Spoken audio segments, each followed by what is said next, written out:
Good evening, ladies and gentlemen. This is Sunday, October 8th at 8:24 p.m.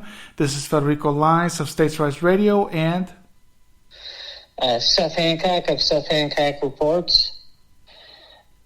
And tonight's episode, we're going to be doing a continued discussion on our First and Second Amendment rights under the U.S. Constitution, how both federal and state governments keep infringing on our basic rights.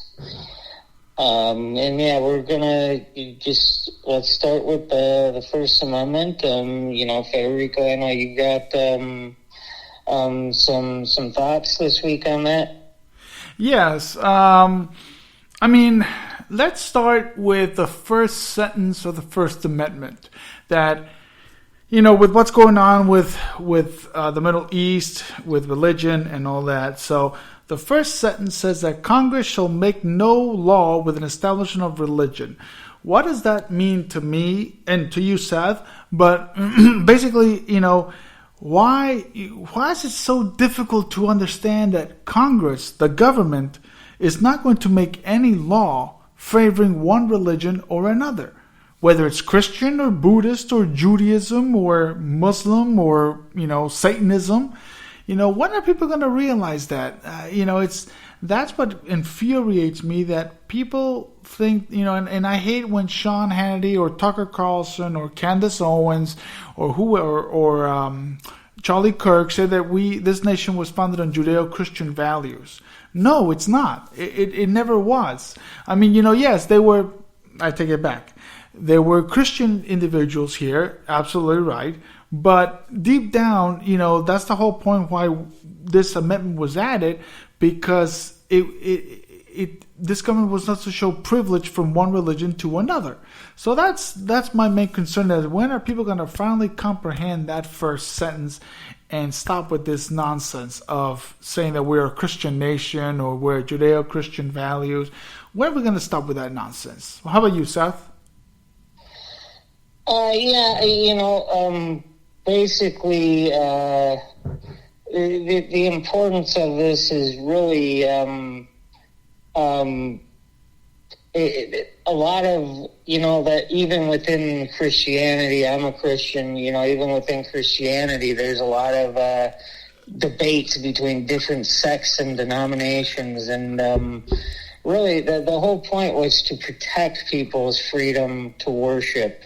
And, we don't want government really establishing its own religion, because what happens is then we start violating other people's religions, and then you start getting, the Baptist denomination will have problems with the, let's say the Lutheran denominations, and, we're both Christians, but we have disagreements, and, it's ultimately about protecting our rights to our religion. And I think a lot of the problems we have on this front are just because, and as we talk about every week, it's just the government involved in areas that the government ought not be involved in, and that's where the real issues come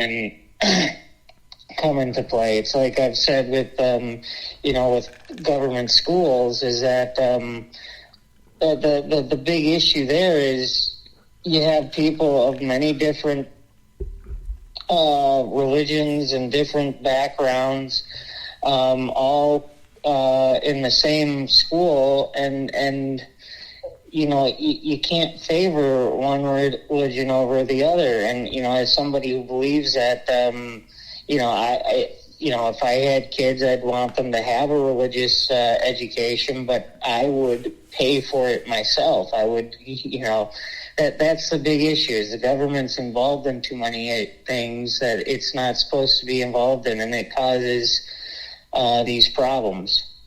Well, with regarding school and religion, education and religion, that's why I'm I know I think you and I have disagreed on this, and it's totally fine.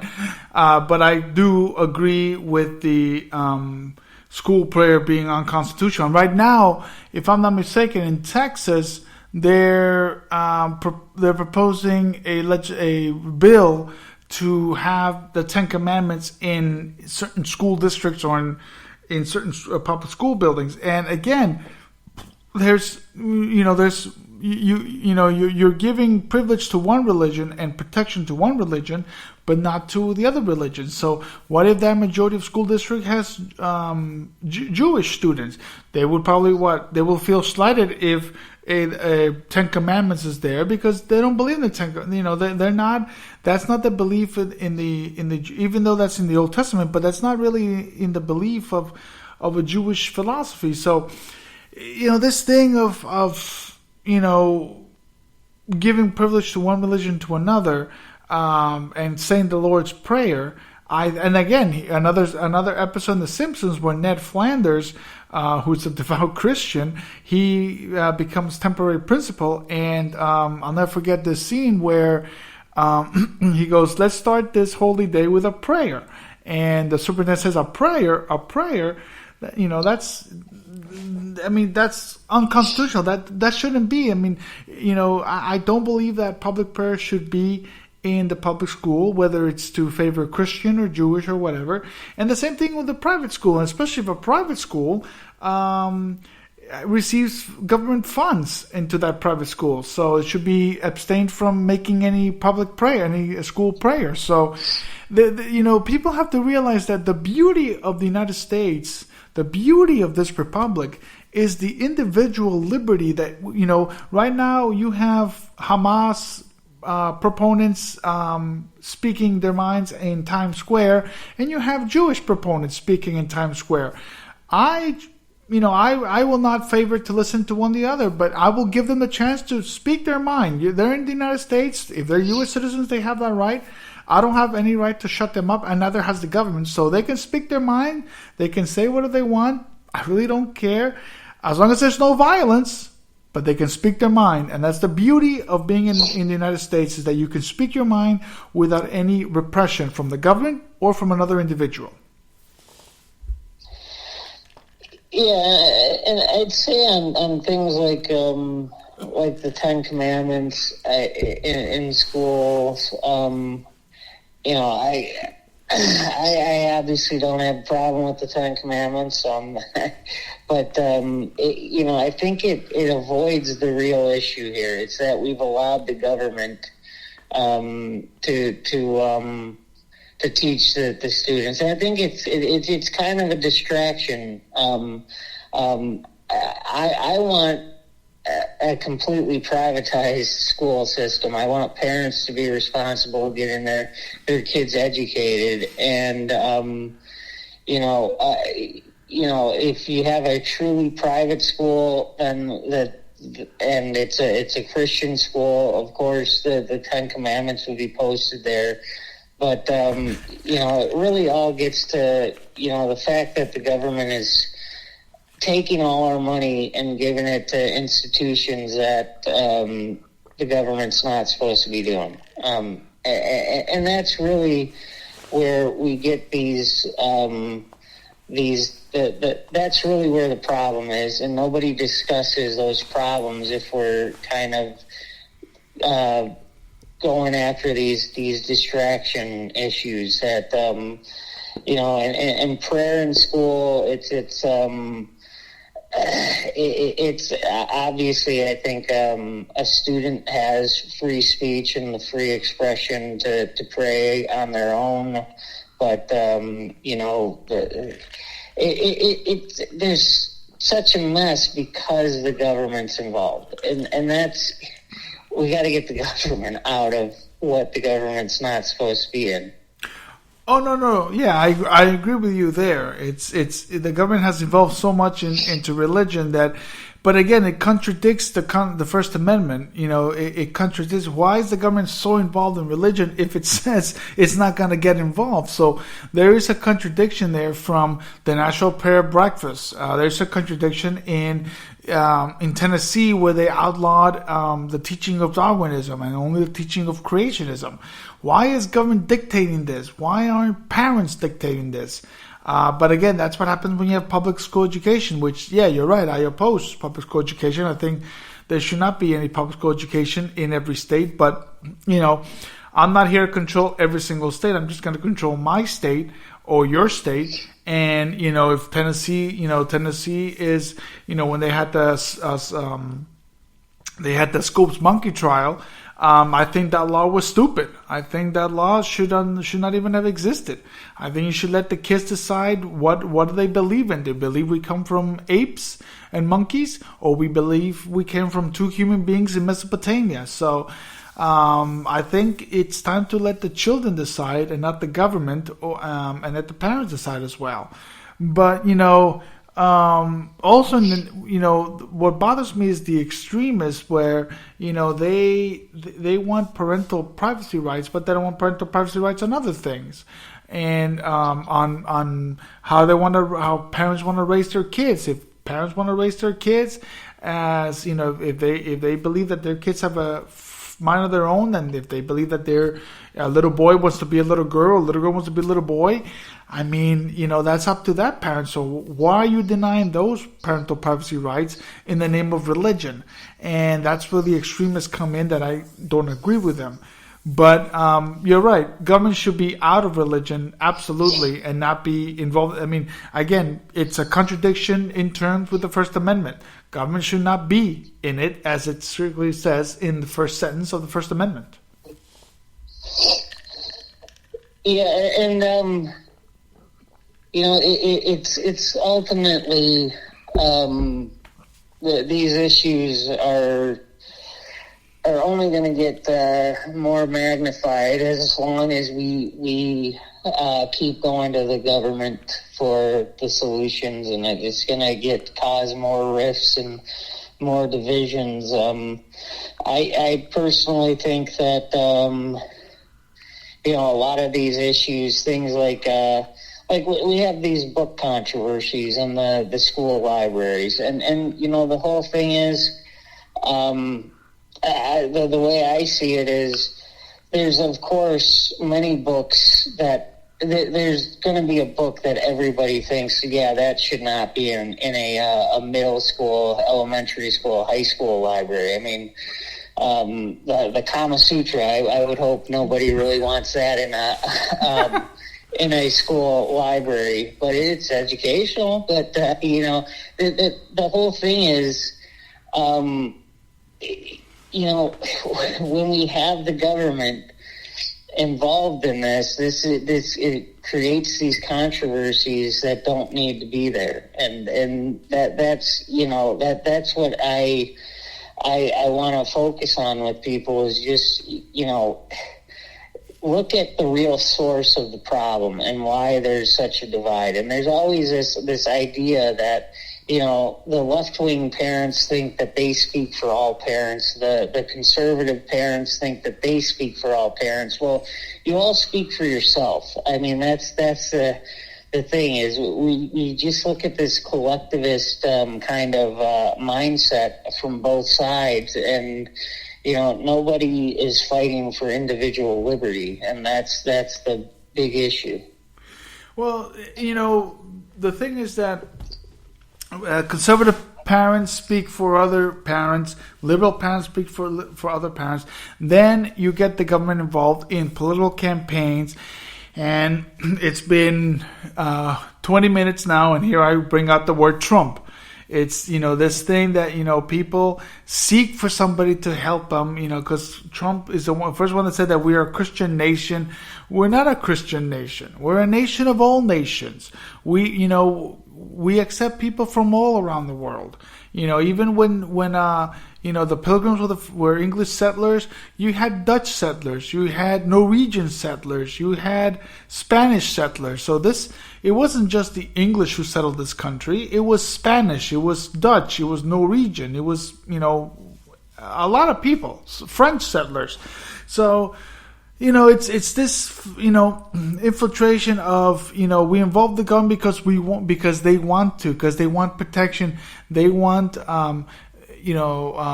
they want their rights only be their rights and nobody else's. So, here comes in the First Amendment right with with corporations. And at one point conservatives were happy that corporations were labeled as that they had First Amendment rights under Citizens United versus FEC. I too. Even unions that I despise, unions, they have First Amendment rights. If they want to sponsor a Democrat legislator or a Republican legislator, that's fine. They can do it. I don't care. I mean, I'll tell them that they're union scumbags, but they have a right to. So it's the hypocrisy that it gets to the political scene that it really is despicable. Where the conservatives were happy with Citizens United, liberals were not, and now here comes Disney World.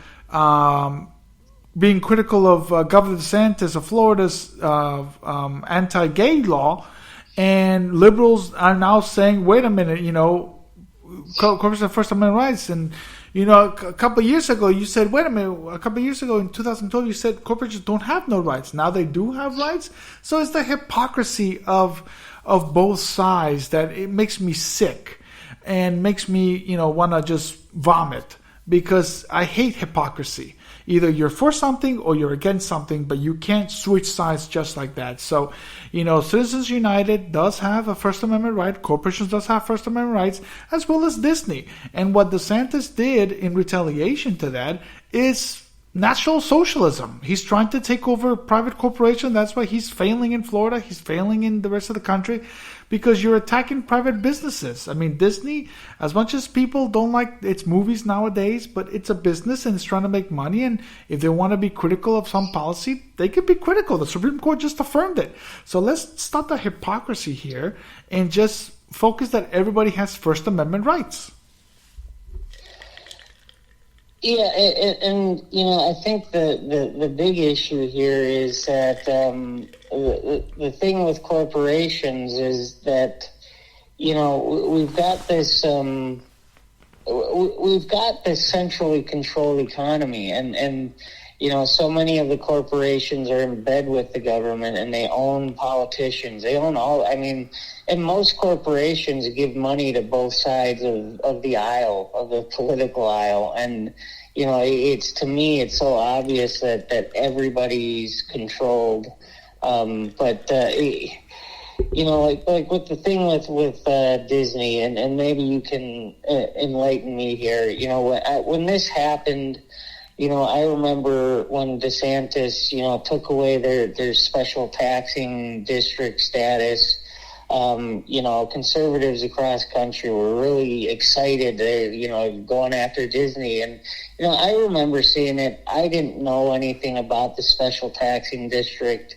I'm like, I'm not so quick to just say this was the right decision. I'm not saying it was the wrong decision either. I'm saying, it's to me, I don't know enough. Really, it's a Florida issue, and I'm not from Florida, so I didn't really weigh in at the time. But what exactly did Florida have? What were kind of the special perks of this taxing district? Do you know much about that? Yeah, well, taxing district? When Disney first approached Florida in the 1960s to build land up there in the Orlando area and Kissimmee area, they developed a special Reedy Creek City Development Area where Disney controls. It's basically like its own city government that Disney controls. Disney has its own water protection, electricity protection.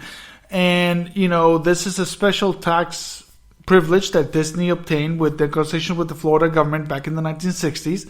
And because of that special tax, Disney has contributed a lot of jobs to Central Florida and the Tampa area.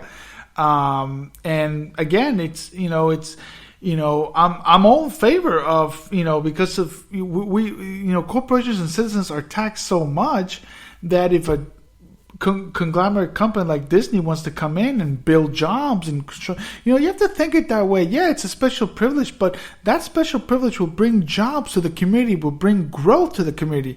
Right now, the only good thing that Florida has to offer is Disney World and Universal Studios and the beaches, and that's it. Everything else is a bunch of swamp. So, but it's a special tax privilege that Disney obtained, and then after their remarks against DeSantis' law, DeSantis sought retaliation against Disney and took away that special privilege, and now having the state government get control of that. That's not so awesome. That's what Adolf Hitler did in the 1930s and 40s, where he had control of private companies like Lufthansa and Zeppelin and Mercedes-Benz and all that, where they had to endure fascism and totalitarian policies. What DeSantis did is no different than what Hitler did. It's still a private company, but with government control. So it's wrong. I mean, you have to, if this is a agreement that Disney made with the state of Florida, then you have to abide by it. As I always state this quote, never bite the hand that feeds you. Never bite the hand that feeds the state of Florida. And Disney contributes a lot to the state of Florida. So he's an idiot for doing that. He's not pro-business. If you think DeSantis as well as Trump are pro-business, they're not pro-business at all. They're idiots. They're emotionally challenged. And quite frankly, it's really affecting Florida in the long run when every time government interferes. And, the same thing that happened with the Affordable Care Act. It's affecting health insurances all across the country. When government interferes, you have inflation, you have recession, and it's not good. So many Republicans have criticized DeSantis for this, but nobody. Here's something, Seth. Nobody has brought out Disney's First Amendment rights, really. I think it's going to come up because it's going to go face the Supreme Court, and the Supreme Court will probably align with Disney because it's a First Amendment protection. I doubt the Supreme Court, under the infinite wisdom of Kavanaugh and Alito, I doubt they're going to disavow the First Amendment. I don't think so. I hope not. But they never have. If they took it away from the Nazis in 1977, I don't think they'll take it away from Disney. So I'm hoping that they will stand by the First Amendment. But, it's a First Amendment right that corporations have, and we should stick by it. And this thing has to stop right now, and people have to respect everybody's First Amendment right, corporations and people. Yeah, what I've kind of gleaned is that, effectively Disney has been responsible for its own, basically infrastructure, including infrastructure that's traditionally maintained by local government. It's ultimately Disney that has been maintaining their own infrastructure. And, to me, what you're saying is that government is better at providing stuff than a business, and we can. I'm not a fan of Disney, and and it's not only what people are upset with. I mean, Disney is, it's. I'm not a child anymore, so I haven't really been into Disney movies for a long time, whether it's political messaging or not, but. The whole thing is. I'm sorry, Seth. So you're not a fan of Dumbo or Pinocchio, even at 40 years old? Come on, everybody loves Dumbo.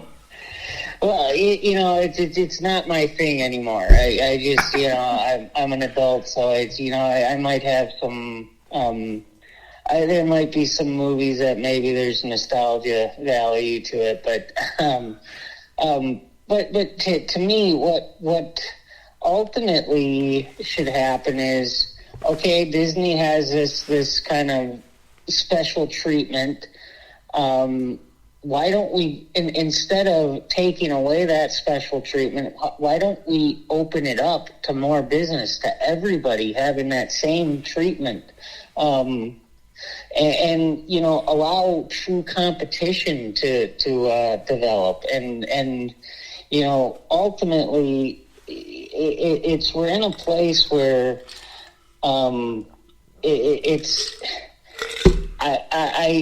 might not like the messaging that's coming from Disney, but you got to defend their right to make these statements. You're treading on. I think it was I forget the name of the movie. I think it was The Spirit of 76 or something like that, from back during Woodrow Wilson's era, that Woodrow Wilson basically locked up a movie maker who made a movie back then about the founding of America, and so it was critical of Great Britain. And we were at a time where, Woodrow Wilson was trying to get us involved in World War One and fighting on the side of Great Britain.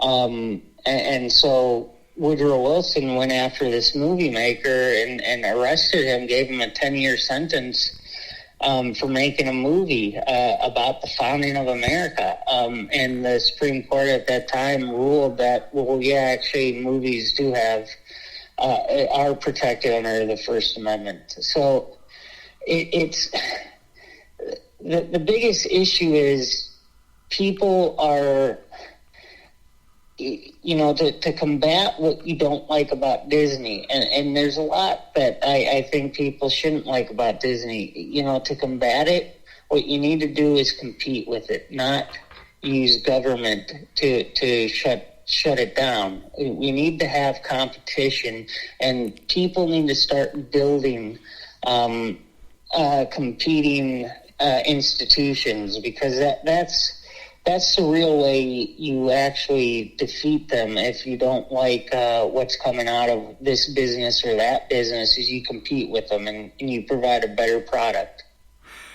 Yeah, no, you're right, and I think even Universal Studios, that there's a big Universal Studios, and then you have in Tampa, you have Busch Gardens down there. But again, it's not as big as Disney, because Disney does have that special tax privilege. But it's I don't like monopolies as much as you do, but when you do have other competing businesses there in Orlando, you have Universal Studios, you have Disney, you have Busch Gardens down in Tampa. So there is competition there, but Disney controls, because Disney has a lot of money. So, but you're right. You shouldn't use the hand of government to crush down one business, but then you're not giving the other business to compete, because, you're crushing that one too. So you should just let the consumers decide if they want to sponsor Disney, if they want to continue to go to Disney, if they like Disney, if they like Universal Studios or Busch Gardens. You let the public decide. You don't let the government decide. You let the public, which is the consumer, to decide. And that's what I disagree with DeSantis as much as possible, because he's not giving us a chance to decide. This anti-gay law thing that he'd pass, which it bans a couple of gay books and all that.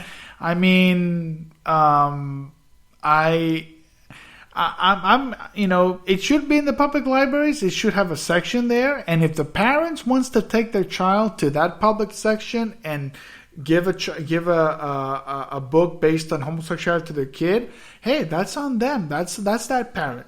It shouldn't be stopped in any way. Now that another subject, do I believe that pedophiles have a right to go into a public library and search things? No, I don't believe so. And I know that there's a couple of been issues on that. In Montana, there was an issue on that. And I think Florida was an issue on that, where they denied pedophiles to enter into a public library.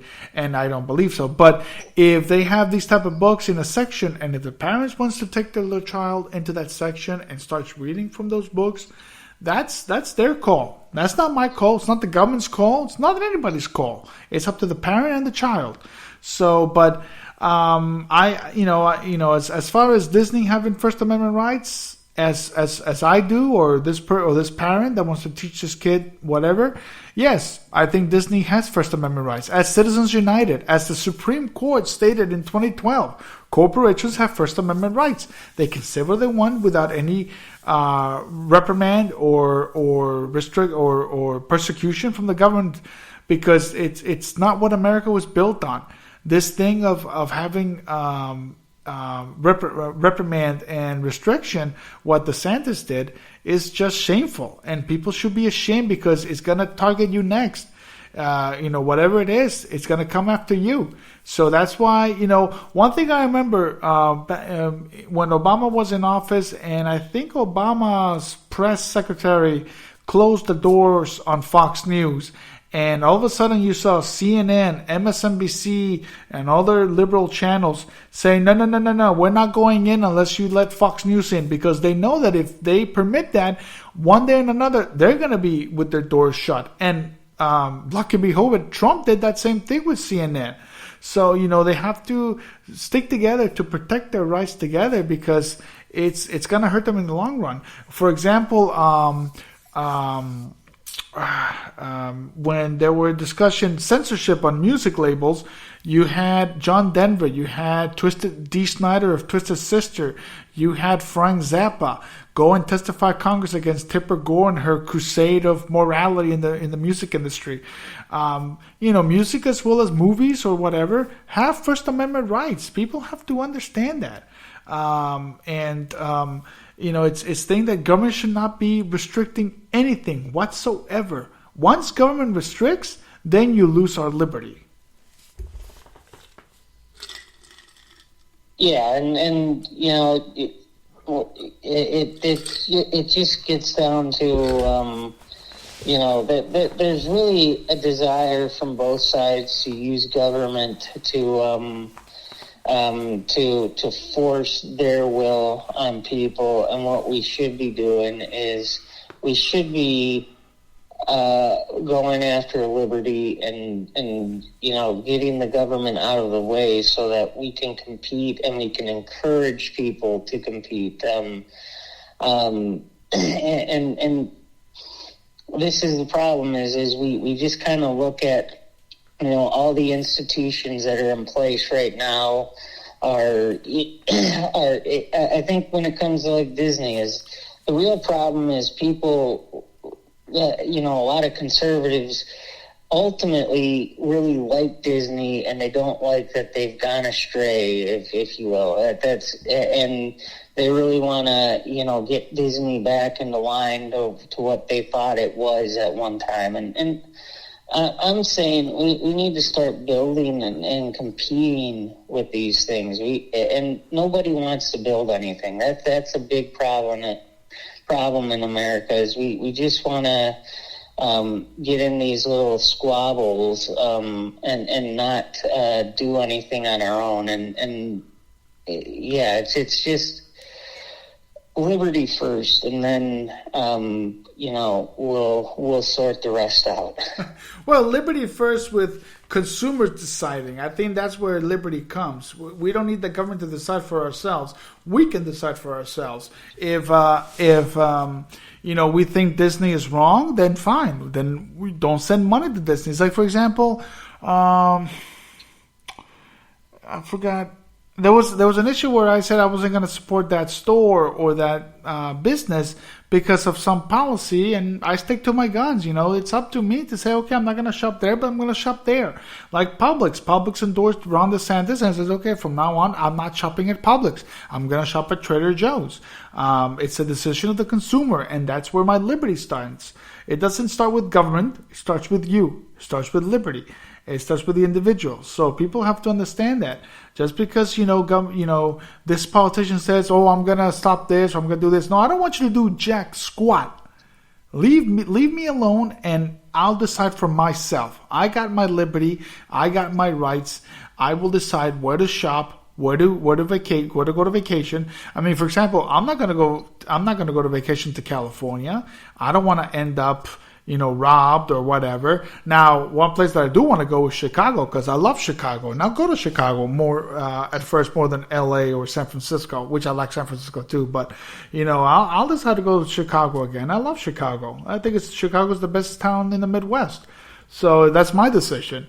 But people have to, understand liberty, and it starts with you. It doesn't start with government. It starts with you. Yeah, it's really an issue of the people being free and not using the government to force anything, because that just creates things that it creates these factions, creates these divisions, and that we really should be uniting under the banner of liberty. Instead, we're dividing under our different little factions and groups, and it's not good for anybody in the end. Yeah. And that's the these are tough issues to discuss. And what happens is people kind of they kind of hunker down into their positions, but they're also afraid to speak too forcefully. It ruins things. It ruins the debate. It ruins. It just makes things worse.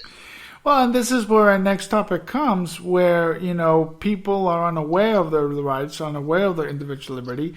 This one, the Second Amendment, that's another liberty that, is being taken away of, as well as our speech, our right to speak, our right to choice.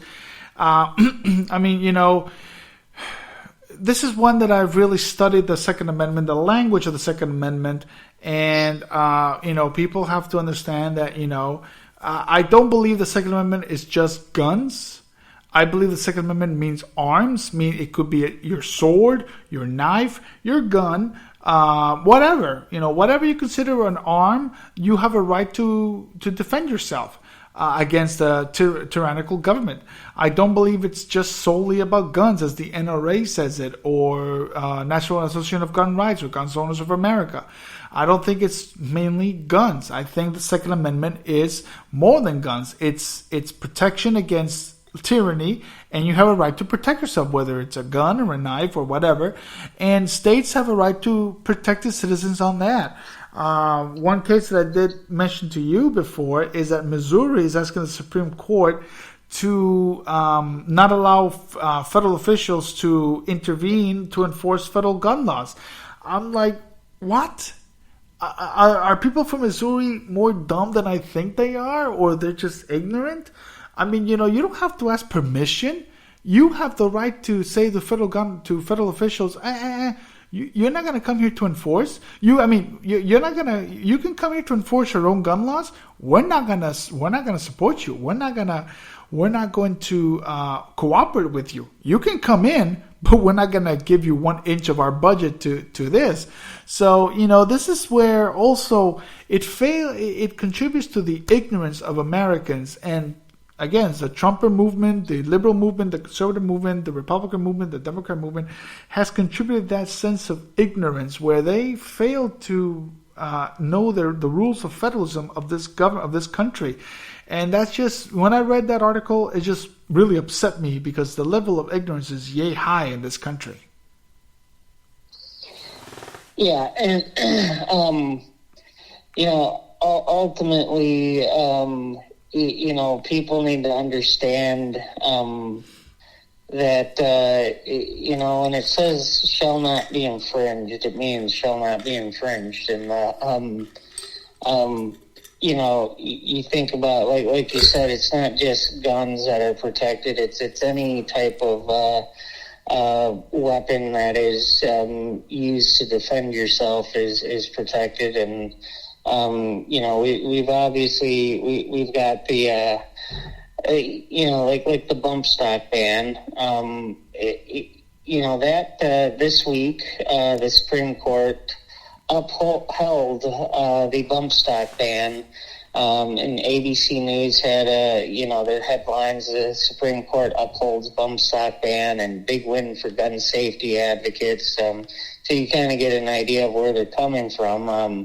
I don't view it as gun safety advocates. I view them as authoritarian advocates who want to take away our abilities to protect ourselves.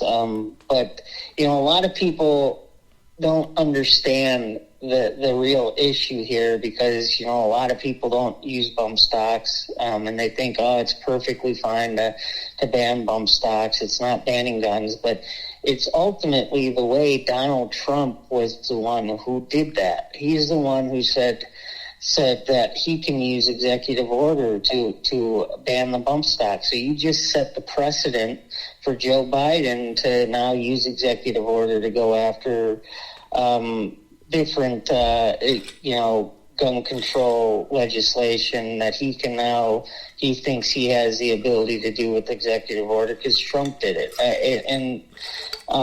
This happened this week, and of course it was on Monday that happened. The Supreme Court upheld the bump stock ban, and yet nobody's really talking about it because we have this, we have this parade, this circus of the House Speaker, and I don't know if we want to weigh in too much about that. I don't really trust Matt Gaetz, but at the same time, I'm kind of happy that he did it because I don't like Kevin McCarthy. But it's all a circus. It's all a sideshow, and nobody's talking about the Supreme Court upholding this bump stock ban.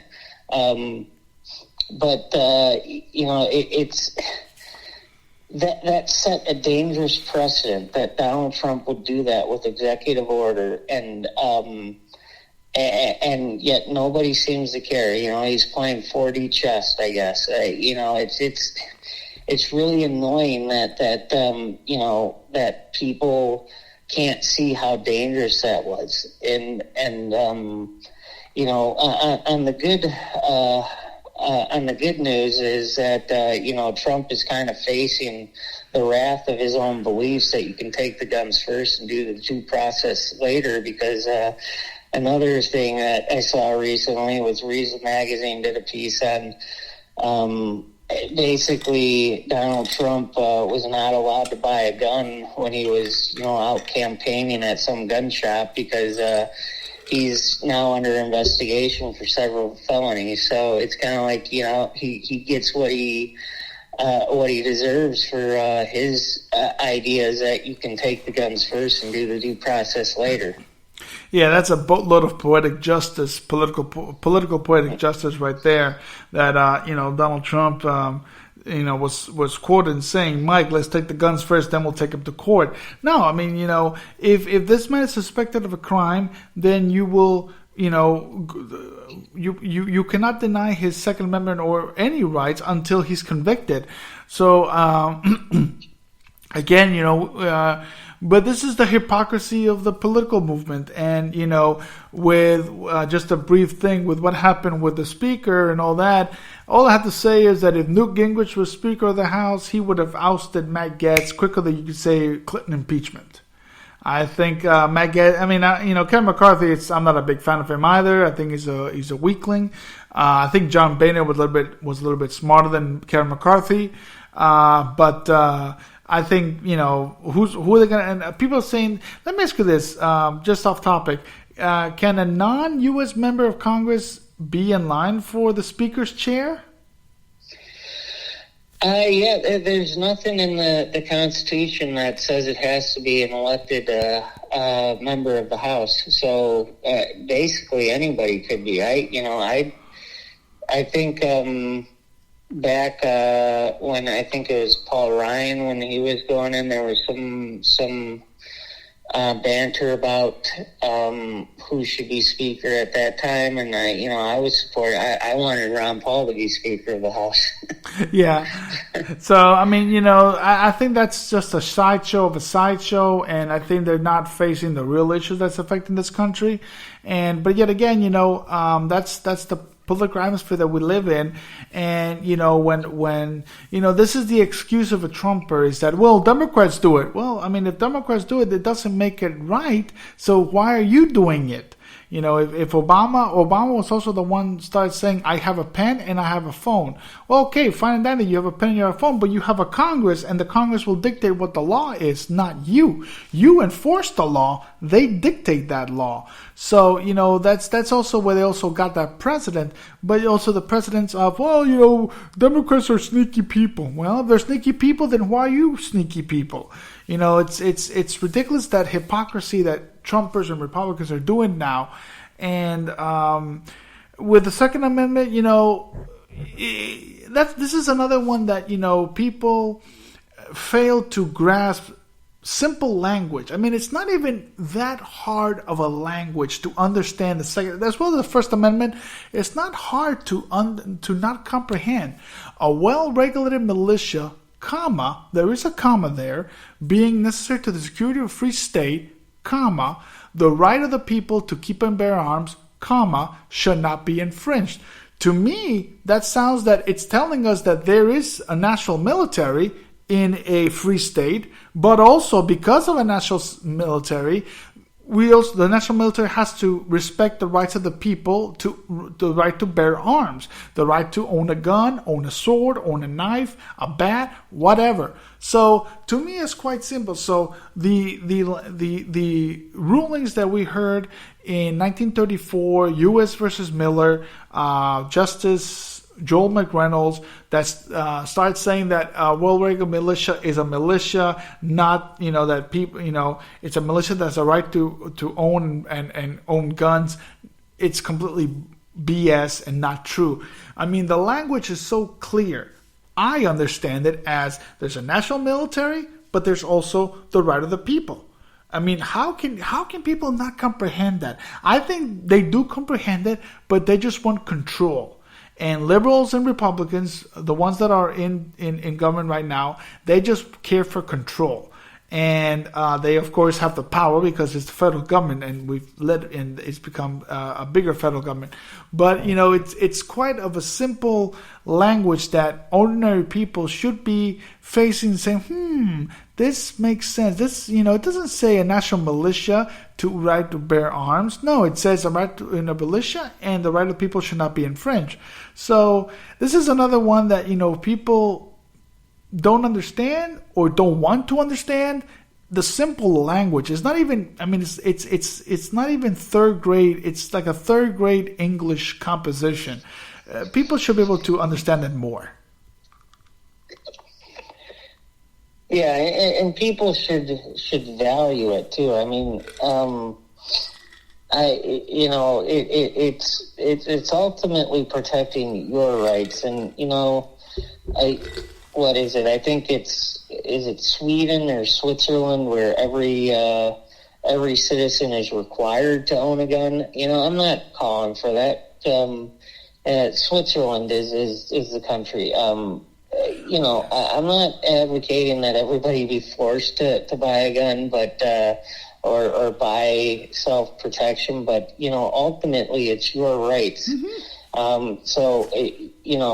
Even if you're not a big fan of guns, or you're not a big fan of, if you want a bat for self-protection or whatever, but it's your rights. You should value your rights, even if you don't plan on exercising it. You should understand that you want that right to be in place because someday you might want to. It's ultimately, it's your rights on the line. So don't advocate against your own self-interest. Yeah, for example, Seth, I believe in the Second Amendment. I don't own a gun. I don't have any weaponry that is not a danger, but any weapons of that nature. I don't own a gun. I don't have a gun. But that's not going to stop me for saying, "Oh, Seth, you can't own a gun." No. If you want to own a gun, then it's up to your responsibility to know how to use it and take it, and study it and take a test and all that, and practice on it. And that's fine. I have no problem with that. Just because I don't have one doesn't mean that I'm going to restrict it on you. That's not what the First and the Second Amendment are for. It's individual liberty. It's liberty for individualism, and states and federal governments have to respect that. They have to respect these rights. For example, I don't like it when if you cross into New Jersey, you can't carry a gun across state lines into New Jersey. What do you mean? That's so unfair. This is a federal constitution. We're a federal republic. I have all the right to cross into New Jersey as long as I don't use it for harm and I can just cross into it as I'm going to New York or Connecticut. Then, that should be me. I should not be stopped by New Jersey cops. Or the only good thing that Chris Christie ever did The only good thing he ever did was that he reduced the sentences of people being convicted of that law. And I think, and I'm glad that Chris Christie did that, because it's unfair. Because you're traveling, you have that Second Amendment right, and you're being denied that right by New Jersey authorities. I think it's wrong. I mean, so what? Affordable Care Act, now you can cross state lines with federal regulation, but not a gun? No, absolutely not. I find that totally abhorrent, and I'm glad Chris Christie, the only good thing Chris Christie ever did was that reducing of sentences. But, people have to understand that, it's up to you to do what you want and lawfully and with no violence whatsoever, because that's everywhere you see the Second Amendment is no violence whatsoever.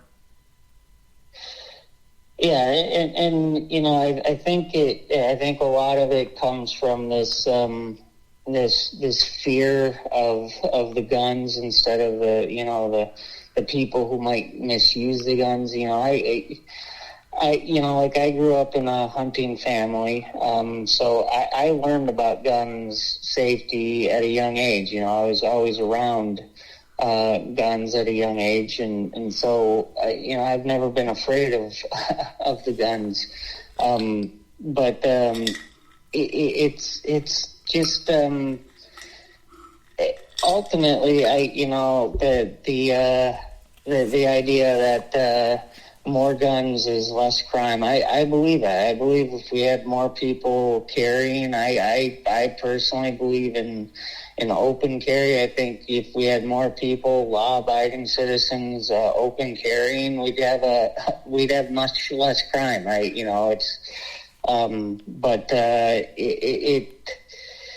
It again, just to go back, it's your rights. So don't advocate against yourself. I mean, just stand up to your rights and don't try to attack the rights of others.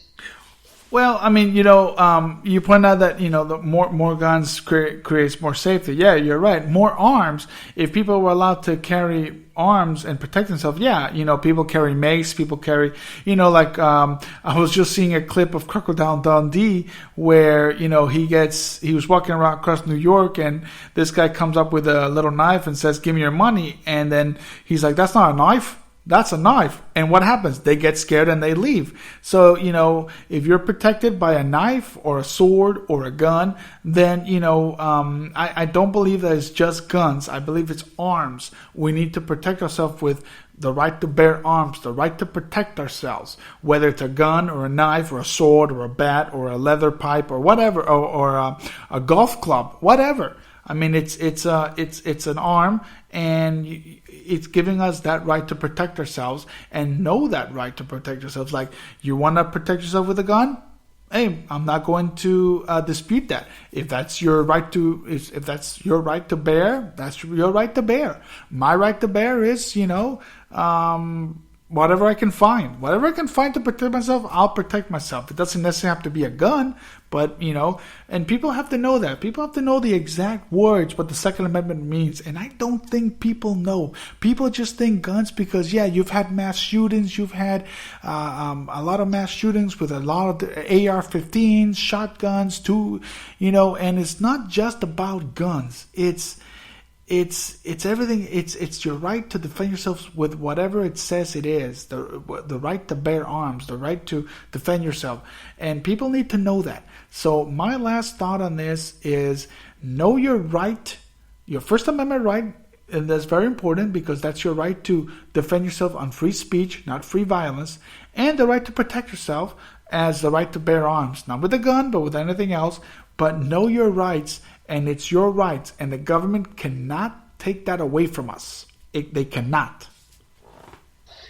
Yeah, and I'll just note, too, that, just a thought that came to my head, it's obviously, I think, more guns is less crime, I think we'd see less crime, on an individual level, but also, I think when you consider some of these these cases where police interactions are where you have a cop who thinks he has more authority over you than he has. If we had more people open carrying, I think police interactions would be a lot different. I think they'd be a lot more pleasant, and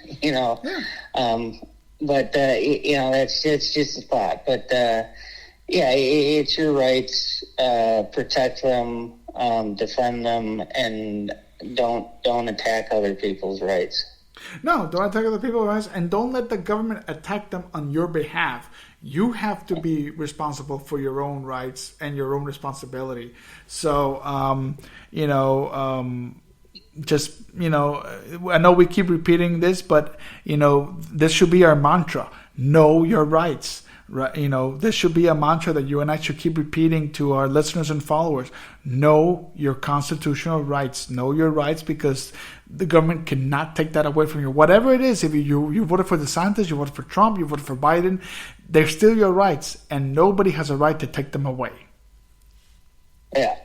So it's not. Yeah, like you said, know your rights and use them. Yeah, and that should be a mantra we should use, right, Seth? Yeah. Yeah. So, but anyway, it's 9:20 p.m. You guys, I hope you enjoyed our little discussion, our continued discussion of the First and Second Amendment, and we'll be back next Sunday at the same time. Hope to see you guys there. Have yourself a great night. Good night.